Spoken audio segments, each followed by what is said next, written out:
കട്ടിയല്ല അച്ഛൻ വന്നിരുന്നില്ല. അച്ഛൻ വന്നിരുന്നു നോക്കി.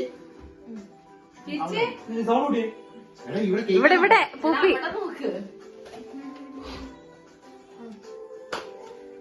Happy birthday to you. Happy birthday to you.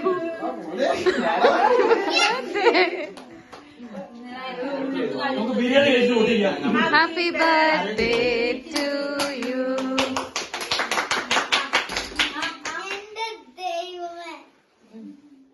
നീ പൂപ്പിക്ക് ഇനി ആവശ്യം കാണത്തില്ല. നീ എന്തൊക്കെ ചെയ്യാൻ പറയും പൂപ്പി? അടുത്ത പരിപാടി റേന കൊടുത്തേ. ഒരു ചെറിയ പീസ് റേന കൊടുത്തേ. അത്ര മതി. കൂടുതൽ അത് കുഴപ്പമില്ല. ഇനി അതുപോലെ തന്നെ അച്ഛനും അമ്മയ്ക്കും കൊടുത്തേ. അല്ല അച്ഛൻ അമ്മയും കൊടുത്തേ. പൂപ്പി നോക്കി ഇത്രയും കേൾക്കുന്നുണ്ട്. അച്ഛൻ അമ്മയും കൊടുക്കുന്നതായിരിക്കും നല്ലത്.